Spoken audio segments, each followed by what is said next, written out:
Welcome to Native Exiles, Alderwood Community Church's podcast, where we talk about following Jesus in the tension of being in the world, but not of it.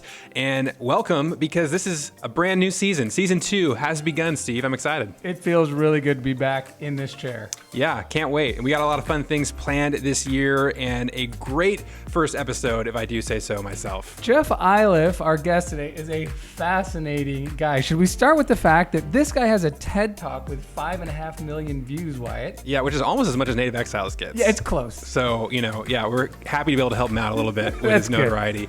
No, but in all seriousness, Jeff is a brain science researcher, professor at UW. And the reason we invited him for this episode is because our church is starting a brand new thing this year, really trying to get into God's Word as a community to build some habits of reading our Bible, spending time with the Lord, praying. And when we think about habits, I think so often we think in spiritual terms of, man, I really should read my Bible more. I'm going to try harder to read my Bible more, that kind of stuff. But often what we don't think about is that there is brain science realities to what it takes to start a new habit and what makes it difficult and what can make it easier. And so we thought we'd invite Jeff to come have a conversation and talk about the science of habits and what we need to know about our brain to think well about starting new habits. And it was a really good conversation. I'm excited for people to hear it. Yeah, I just got to meet Jeff a few weeks ago. He is a fascinating guy, and I think this is going to be really helpful for all of us. Awesome. Okay, let's dive in.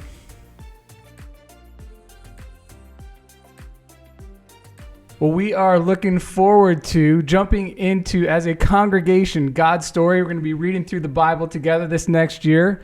And we're going to talk today about habits. And we have a very special guest with us today to talk about habits from a unique point of view. Jeff Iliff is our guest. And Jeff, tell us a little bit about what you do. You're a professor or something like that? Yeah, thanks, Steve. I'm a professor of psychiatry and neurology at the University of Washington School of Medicine. I do neuroscience research on what the brain does when it sleeps and how that relates to diseases like Alzheimer's disease and traumatic brain injury and stuff like that. But mostly I'm a neuroscientist and a nerd. So you're an expert on sleep. I am an expert on sleep. I'm not an expert sleeper. I'm an expert at sleeping, but we'll leave that for another time. And so what I'm hearing is you know a lot of stuff about the brain. I know more about the brain than most people should. And that's awesome because we need to learn some stuff about the brain, I think, especially when we think about habits. So I'm excited to talk. So Jeff, this might be an angle a lot of people haven't considered. We're talking about reading the Bible. This is a spiritual discipline, a spiritual exercise, but we're coming at it from the standpoint of a habit. What does the brain have to do with developing good habits? Yeah, so the brain thinks about things at different levels, right? So everything that you do happens through one of two main types of processes. Part of those processes are the automated processes, the automatic processes, like those are habits. And part of them are conscious processes that are directed toward an outcome on purpose. Okay, so what are some examples of like the automated processes that all of us have? Well, so actually, there's a study out of Duke some years ago where they had people sort of go through and write out what they did throughout the course of the day. And when you tabulate it up, in your day, about 40% of what you do is based on habit, not based on conscious thought. So that's everything from, when you wake up, you get out of bed, first thing you do is you go brush your teeth. When you lay down and you go to bed, first thing you do is, well, hopefully you don't, but maybe you look at your phone, right? Yep. 40% of your day, you're kind of on autopilot. Yeah. Okay. And probably, even driving into work is partly that, right? Hopefully you're consciously aware of what's going on. But I know once I get on the road on the way to work, even if I intend to go somewhere else, a lot of times I will just take the exit for my job or whatever, just subconsciously. So, okay. And contrasting that with, you said this is part of it's automated. And then what's the other half? It's goal focused. So it's intended toward an outcome. And I don't want to suggest that habitual things are bad, right? It's actually super important, right? If you spent all of your day thinking about every single thing you do, you would never do anything. So it's this massive, it's this efficiency thing that lets you automate some things While when you're driving in, you can think about the book you're writing, or Right. you can pray, you can do anything Right. while you're automating those processes. But every one of those automated processes started out as something you were either taught to do or a decision you made. I'm going to do this, and it took a while to learn, right? Yeah, you think back when you were teaching your kids to drive. The things that are automatic for you when you come to a stop sign, you don't have to think about whose turn it is. But man, when they were learning to drive, you're White knuckling. Because they don't know. They don't. Nothing is automatic for them. Right. So the goal-oriented part, I mean, is that kind of what we might think when we talk about the executive function aspect of our brain? Like what you actually think, I am going to do X, I'm going to, make a decision to get up out of my chair and walk out the door. Like that's the other half of it. One of the reasons I'm excited to talk about this is because I think for many Christians, when they think about a new habit in their life, a new spiritual habit, and in our case, we're starting a Bible reading thing as a church, and for a lot of people, that's going to be a new habit. I think we primarily think about the executive function half. Like, okay, I'm going to start reading my Bible every day. And what that means is every day I'm going to make a decision to sit down for half an hour and open up my Bible and read. And most people find that just does not work. And so I think my question is, if we want a habit, if we want something to become automatic, like what is the path? How can we not have it be just this willpower thing that is probably destined to fail? Yeah, I think part of it is understanding what it is that makes a habit different from a volitional or an on-purpose goal-directed action. So the things that make up a habit, depending on who you talk to, they have 3 or 4 different pieces. So a habit has a trigger or a context or a cue, it's sometimes called. It has the behavior itself, and then it has the outcome that attaches to the behavior, right? Whereas a volitional action is different. A volitional action, you're thinking about a desired outcome, and then you sculpt your behavior to accomplish it, right? Okay. So can we use an example like you mentioned brushing your teeth in the morning? So what's the trigger? So what I hope is your trigger is, for me, waking up. I walk into my bathroom. The first thing I do, I had thyroid cancer a couple of years ago, and so I have to take a pill every day to give myself thyroid hormone. Right? Okay. So I take that pill. That pill is my cue because my brain knows you take the pill, you brush the teeth. Okay. And it's always the same context. I'm in the same room, the same toothbrush, everything the same. It's automatic. I give no thought to it. That's my cue, my context. Okay. And okay, yeah, that makes sense. And so if you're building a habit, is it important to think about what the trigger is going to be for this habit? Absolutely. So the trigger for a habit is typically not a thought, and it's not a decision. It's a setting.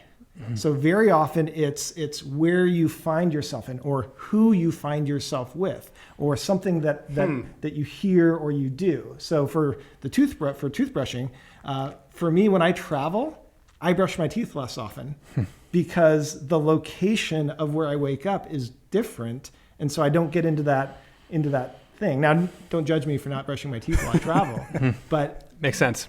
If you're trying to set up those cues, you want to set them up in such a way that that the trigger is obvious, it's easy, it's unavoidable, it's right in front of you.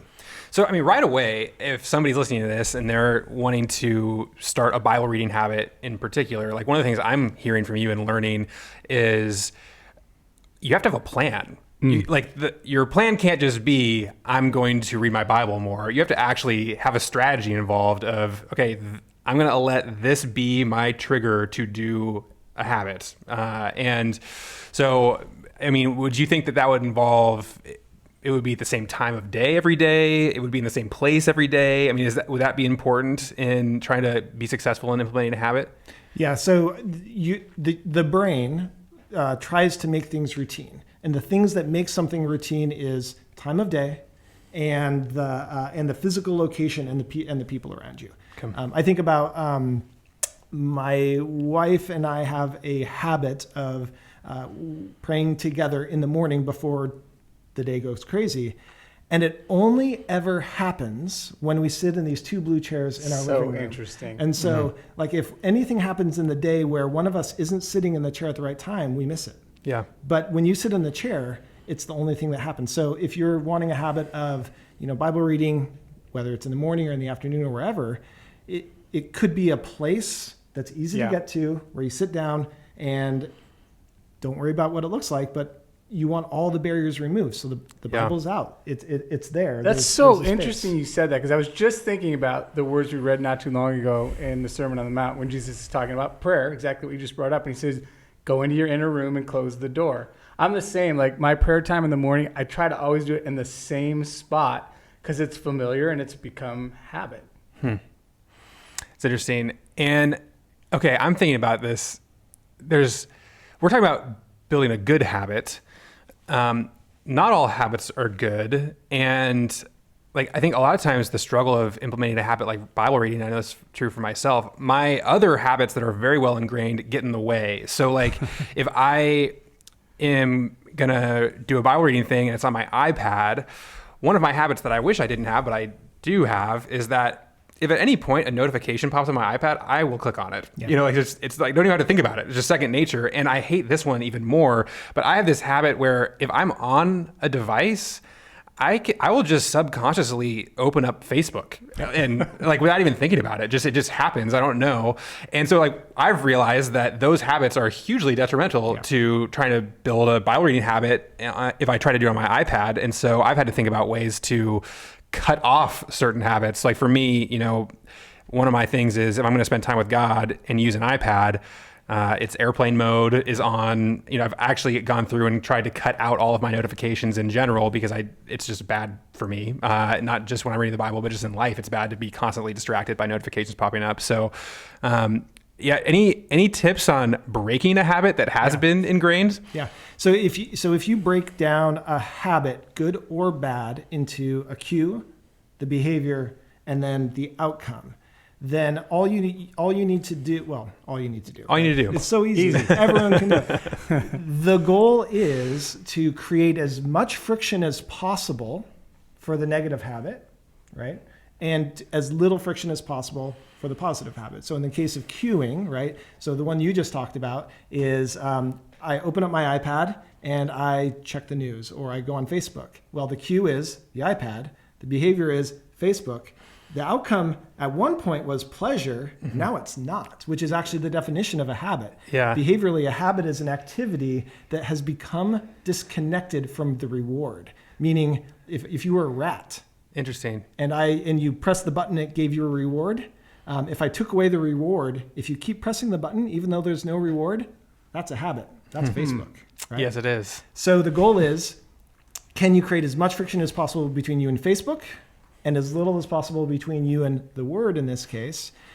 Maybe that includes your study time can't include a screen. Mm-hmm. Maybe it includes using screen time on an iPhone, right? That doesn't permit web browser use until after a certain time, right? So you create friction. It's interesting. I know some people who have intentionally gone back to reading a hard copy Bible for that very reason. It just reduces those temptations. Yeah. Mm. I think that knowing that the developers of apps and Facebook have behavioral neuroscientists working for them. That's in academia, our chief competition is Amazon and Facebook and Google. They take the neuroscientists out of the universities and they put them to work trying to get you to do this. They bring them to the dark side. Yeah. Wow. Okay. So you also mentioned the outcome or the reward is an important part of this. And I actually feel like that is a really hard thing for people who are trying to start a Bible reading habit, because if we don't have the habit of sitting in the quiet, of slowing down, of not having constant distraction, I find often when you implement it, it isn't this blissful experience of like, this was amazing, I'm so glad that I did this. It's actually kind of painful. It's hard to sit and not be distracted. And then you start reading an ancient text that at times is very confusing and takes a lot of willpower to try to understand. And I think some people just get discouraged right away. So, I mean, I don't know, if you were going to talk about what would a reward look like? Like, how would you try to fight through that kind of initial barrier? Yeah. So this is a concept that's called reward latency. So there's actually, you could describe this mathematically as a squared function. So if you square a whole number, it gets bigger. So 2 squared is 4, 5 squared is 25. If you square a fraction, it gets smaller. Half squared is 1/4, 1/4 squared is 1/16.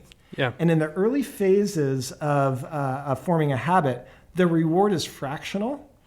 And so what you feel is actually, you feel opportunity cost. Yes. Right? I could be on Facebook. You feel the loss of something more than you feel the benefit. Right. But then down the road, there's the reward gets big enough that it becomes self-sustaining. So the key is, how do you get through that early period when the now reward isn't big enough? And so that's where there's an idea called sort of coupling or stacking of rewards to try to overcome this. So as an example, I love macaroons as a random thing. If I wanted to start a habit of running or of Bible reading, I could, I get to eat 2 macaroons after I eat. And granted, that's going to have certain health consequences in my life, but I view this benefit as worthwhile. And so I couple the instant pleasure of macaroons with the deferred pleasure, the long-term pleasure of Bible reading, so that over time I can use that instant pleasure or that instant gratification to go forward. Yeah. That's so huge, because if you talk to mature Christians who've been walking with the Lord for a long time and have successfully put a habit in their life of spending time in the Word, I find almost universally they will describe that as one of the most important things in their life, one of the most beneficial things in their life. And yet for people who don't have that habit, they hear somebody talk about it like that, and their experience in the beginning is nothing like that. They don't feel that way about trying to read the Bible. And I think for some people, they get discouraged because they feel like, I just must not be that kind of person. Yeah. They must be categorically different than me. But what you're saying is that's actually not true. Yeah. It's a function of how habits work. If you give it time, the reward is exponentially greater. And I think the flip is the barrier is much lower because it becomes that ingrained habit that it doesn't feel as costly anymore. So I think that's helpful to kind of encourage somebody to persevere. I love that example you just gave, because it gives new meaning to the term exponential. You're going to grow exponentially. Well, at first, that's going to be, and it's like running, right? I mean, I've started running at different times in my life. The first 2 weeks are just miserable. Yep. You're in pain, your back hurts, your legs hurt. You don't start seeing the real benefits until a month in, 2 months in. It takes a while. Yeah. Yep. I think there's also something really wise about what you just said with the pairing of the instant reward with the long-term benefit. I'm thinking especially of some parents that maybe are going to try to start some spiritual habits as a family with their kids. Yep. And, man, be smart, like lean into it. If you're going to try to read the Bible as a family every evening, do it right before you have dessert, and make dessert the thing you do at the end. And when maybe you talk about something you learned over a bowl of ice cream or, something like that, like don't try to just convince your kids to be motivated by the long-term spiritual benefit, because it's not going to work. Yeah. Yeah. I think when you read people who talk about behavior change, the 2 big things they say is the reinforcement, the positive thing that you attach to the habit, it has to be immediate. It has to be right after it, right? And it has to be like the initial investment needs to be short. So Steve, you mentioned running. Running is the perfect example, because there's people who love running, and then there's everyone else for whom running is the worst thing on earth. Yep. And somehow people magically move from the latter into the former. And it's typically not because they start running 5Ks or half marathons. It's because they start at, a quarter mile. They go run for 10 minutes, right? And then they run for 12 minutes, and then they run for 13 minutes. And so as long as, I think the Bible reading the Bible in a year things, it's awesome, but it's a big ask. It is. Right? Yeah. And I mean, as we've talked to the church about that, that's actually one of the things we've tried to, mitigate a little bit, that we are going to go through the whole Bible this year, and we're in a plan that's going to include every chapter of the Bible. But I've also been trying to encourage people, if you have zero habit in your life of reading the Bible, it would be a huge win if you read a psalm every day this year. Yeah. And that would be awesome. Don't feel bad about the fact that you didn't complete the plan. That would be a huge step forward for a lot of people. Yeah, I think if I could recommend a rebranding now that you're this far down the road, I would say Bible for a year. Rather than Bible in a year. Because I think at the end of the day, if a person, if they are reading the Psalm every day, right? Or if they choose to, if they go through the New Testament portion of the plan, and just sort of skip the Old Testament for the year, if they're doing that for a year, that's maybe more manageable, and you get victory early. Yeah. And then there's sort of also a concept that is in the habit space having to do with the relationship between habit and mastery. They're not the same thing. So just because I run 3 miles every day doesn't make me a great runner. It just means I just do the thing. And just because you read the Bible every day doesn't make you a great scholar. But once you're in the space of having a habit, now you have sort of the bandwidth and the freeboard available to explore that space and expand it into, I want to do long distance trail running, or I want to get faster. I want to grow in knowledge, but you have to establish the habit first. Yeah, that's huge. When somebody's thinking about doing this, I think there is this huge spiritual pressure often to get up at 5 a.m. and, have your John Wesley moment of 4 hours of reading your Bible or whatever before the sun comes up. Is there anything to that scientifically? Like, is morning the best time to start a habit, or is it maybe not? So I'm coming up on my 20th year wedding anniversary here with my wife. Congrats. I am a morning person and she is not. And I spent the first 10 years of my marriage thinking that there was a moral facet to that. Wait, there isn't? I'm still arguing for that. And whether it's true or not, I choose not to say it anymore. Yeah. There's a reality to people's natural sleep tendency. People are genetically predisposed to be night owls or morning larks. That's a thing. And when you say genetically predisposed, that means it's not habit-based. I can't change it. So sleep behavior is informed by your genes. It is informed by your behaviors, and it is informed by the context that you're in. Okay. All things being equal, some people naturally wake up earlier and are more functional earlier, and some people tend to go to bed later and are actually more functional, more creative later at night. Interesting. And the trick is when, if you're a night owl and you've got a job that starts at 7 a.m., that's a tough row to hoe, right? And so if that's you, if you know that about yourself, you're not a morning person, I mean, would you say don't fight that, go with the grain? Like, you're probably not going to be super successful trying to read your Bible for an hour in the morning if you can barely get out of bed. So don't do that. Do it after you get home from work or whatever. Yeah, I think you're kind of trying to optimize for a couple of things, right? So biologically, you don't want to try to make your body functional at a time when it isn't made to do it. Like, our bodies are made differently, right? And I think there is a little bit of a narrative about, the successful good people get up at 5 a.m. and go rule the world, and everyone else, just lays around in bed and does nothing. And I think that's a false choice. But, right?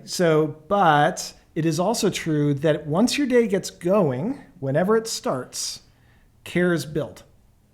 And it is also true that as you go throughout the course of your day, your brain is filling with new connections and stuff is happening. And so, if you wait till 10 p.m., even though, you might be awake at 10, you might also be physically exhausted at that point just from everything you've had to do. So you have to optimize that. Yeah, that's huge. I, for one, Jeff, know that I have very limited connections in my brain. So by the nighttime, there's not much to connect. Yep.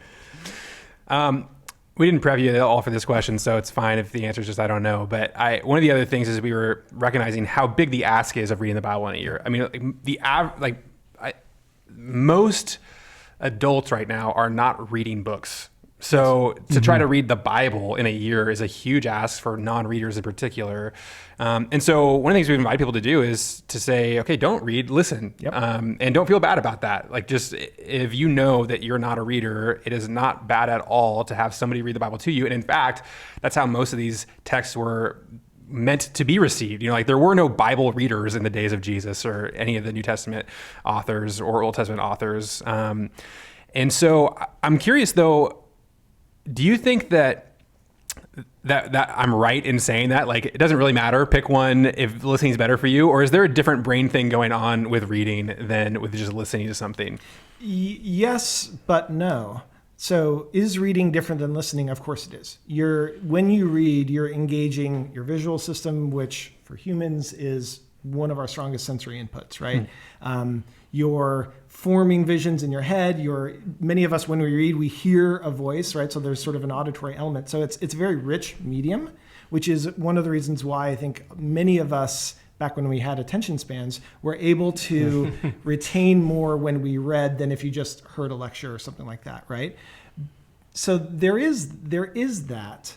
But I think there's also a pragmatic reality that we live in, which is I don't have time to sit down and read. I read a lot for my job and my profession. I read a lot. But for me, when I do my Bible reading, I'm not reading. Right. When I read novels, I listen to them on Audible more than I read them these days. And part of it's because I don't have the attention span that I maybe should. And so is it better to form the habit of being in God's Word? And then if that needs to someday include reading things or at least a portion of it, sure. Yeah. But let's get the habit first, huh? That's huge. Yeah, that's huge. Yeah, it's really interesting. Yeah, I was hoping, Jeff, you were going to come down on my side because I've been, arguing for years. Jesus woke up in the morning. You should too. I think that's probably true. Yeah. Okay. All right. I feel a little. I mean, you've done all this sleep research. You're an expert on this, so I was counting on you there. Your expertise, as you said, is around sleep. Yep. Curious what you might add from that perspective when somebody's thinking about developing a new habit, getting up and having the motivation to open up a Bible and spend time with God. How big of a role does getting a good night's sleep beforehand play in that? Yeah, so I think there's two different things. So one is, we talked earlier about the fact that you're either involved in habitual or goal-focused action and behavior, right? Now, how much you spend in one or the other is changed or altered by the state that you yourself are in. So when you are so the acronym is HALTS, right? So it's when you're hungry, when you're angry, when you're lonely, or when you're tired. Those are the features of stress, right? Some stress is good, stress all the time, not so good, right? Yep. When that happens, it pushes you more and more and more into the autopilot mode. And if you're trying to form a habit, right, that means that you have other habits. So that will tend to push you into those older habits and away from new habits. The converse is a move toward mindfulness. And I don't mean that in the new agey, right, spiritual nonsense situation. But what I mean is being present in your body, in your senses at the moment as a way to move toward goal-focused behavior, but also if 40% of what we do is habit, pay attention while that habit is undergoing. When I brush my teeth in the morning, why do I do it like this? What's the cue? What's the context? So that if I wanted to attach something to it, well, what if I wouldn't put my Bible in the bathroom, but think through your existing habits mindfully, consciously, on purpose, and see how you could leverage them or build on them to do something else. I'm really glad you said that because I was thinking about what you said earlier, that our brain uses habits to, efficiently not waste all that energy. And so you have certain things that just you do naturally. But yeah, how do we keep those from becoming mindless habits? I mean, Jesus talks about in the Sermon on the Mount, don't think that your thoughtless repetition is going to be heard by God. So, I mean, you kind of answered that, but yeah, I just think that's a huge thing for us. We want habits, but the habit isn't an end in itself. You still have to cultivate thoughtfulness. You still have to cultivate an awareness of God's presence and those kinds of things. Yeah. So I think sleep can be a helpful part of this. So being properly nourished, properly exercised, properly slept is part of just being able to not be so stressed out that you can't form a new habit or you can't form a new good habit. I think another thing is just thinking about one of the ways that sleep works is it works on a cycle, and it works on a repetitive process that is best when it is the same every single day, right? So we deal a lot with clinical conditions of insomnia, or people who don't sleep well, or who have sleep apnea and those kinds of things. And the question always is, well, how can I sleep better? And the simple answer is your brain wants to sleep, just like your brain wants to have habits. How do you get out of its way? And the way you get out of its way is by allowing it to create the routine that it naturally will create, right? So that's waking up at the same time every morning, going to bed at the same time every night. It's before you go to bed, do the same thing before you go to bed every single night. Do the same thing in the morning when you wake up every single morning, so that your brain can anticipate and spend less time hurrying and less time trying to think about what it's doing, and more time just going to sleep and waking up. And if you can incorporate a habit like Bible reading into those processes, and not just reading, right? So it could also be reflection.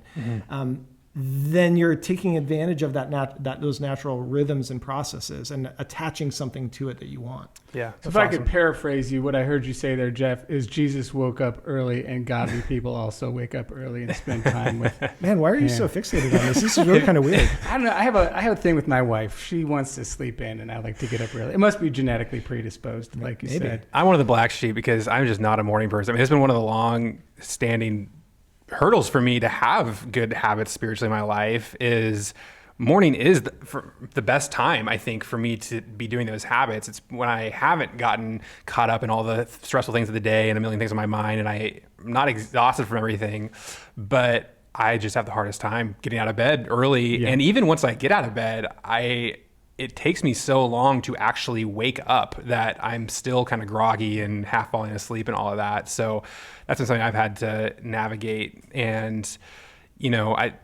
for me, it's like some of the things are just, I'm going to take a shower before I try to read my Bible, because that'll wake me up a little bit. And, even sometimes coffee. Yeah. Coffee, going for a walk, even, just something to kind of wake my brain up. More recently, I've been getting out of the house. I've been going to Starbucks to be just in a public place that energizes me a little bit. So, yeah. I think we've been talking about the habit of Bible reading, but you kind of touched on this a minute ago, Jeff. There's more to it that we're trying to encourage people to step into. The habit of silence, the habit of solitude, the habit of reflection, of prayer. Those are things we really want to cultivate too. Otherwise, this could just become a mindless, repetitive, I read my Bible for 10 minutes, I'm done, check the list, I move on. That's one of the things we've talked about, the habit of silence, the attention span of reading your Bible.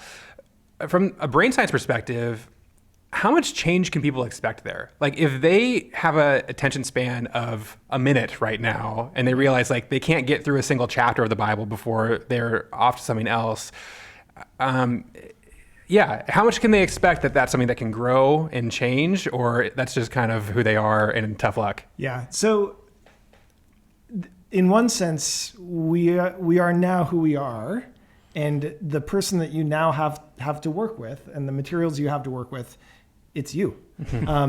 Short attention span and all. But on the other hand, you didn't, at least for people of, I think, our generation, we used to have attention spans, I feel like, and somehow along the way, maybe our kids never had them. Our parents certainly still have them, but somewhere along the line, our generation lost them. So in the same way that a set of habits has emerged in and among us, I think a different set of habits could likewise emerge. But I think you have to view it, that's a long process. And so you have to think through, well, if I want to be able to focus and think deeply about anything, whether it's the Bible or whether it's work or whether it's, the direction your family is going, most of us aren't just going to sit down and say, well, I'm going to spend 3 hours considering this. That's going to be a really tough ask for a lot of us. So I think what the question is, can I build the habit of intentionally thinking about this thing for 15 minutes?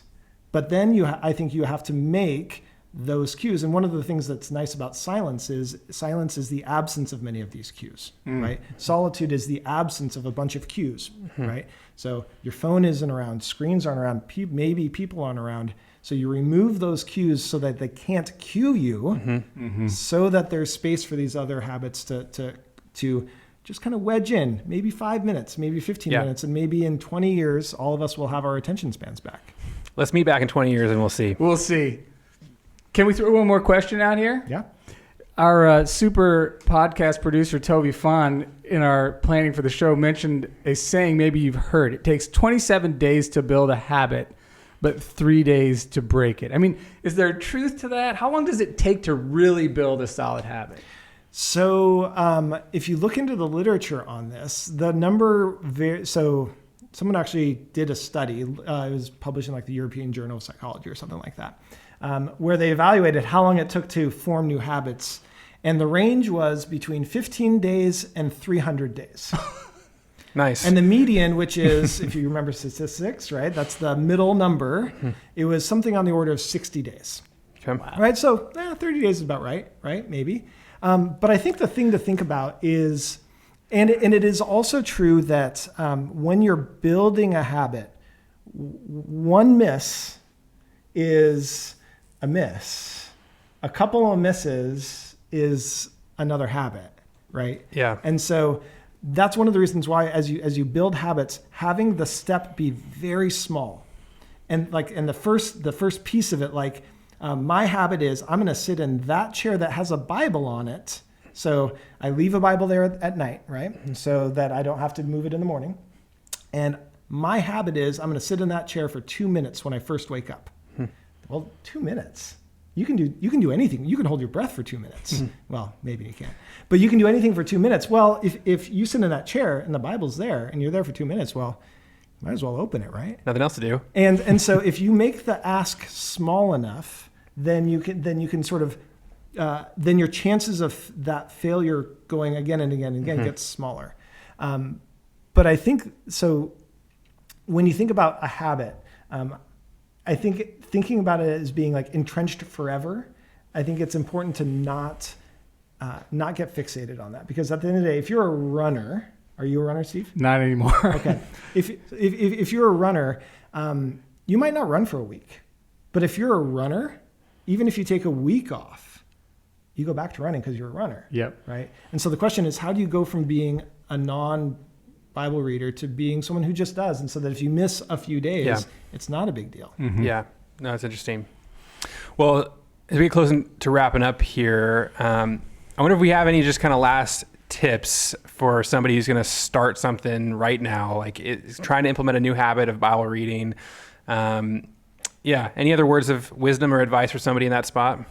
Yeah, I think doing things with people is awesome. So good. Doing things in a culture of people that value the thing and give you reinforcement. You feel some level of obligation to them. Yeah, it's like a commitment device. You know they're going to ask you about it. They know.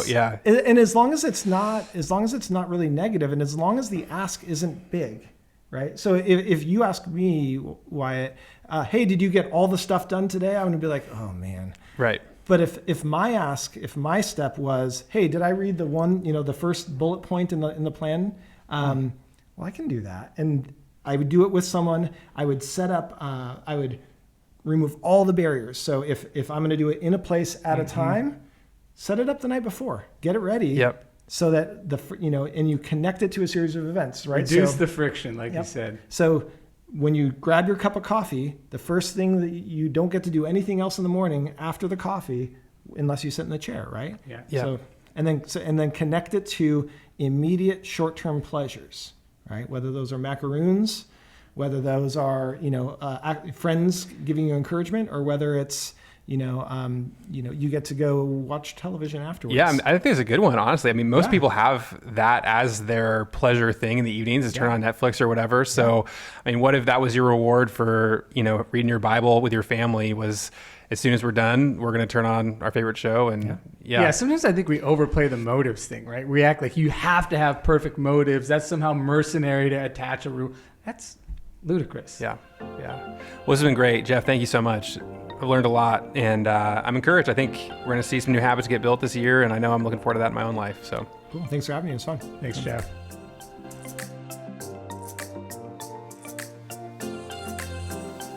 Hope you have enjoyed our first show back in season 2 of Native Exiles. Want to continue to encourage you to follow us, subscribe to our show on YouTube, on your favorite podcast outlet. And best thing you could do for us, honestly, is just tell a friend, somebody you know, that this has been helpful or interesting to you. And we'll look forward to seeing you again next time on Native Exiles.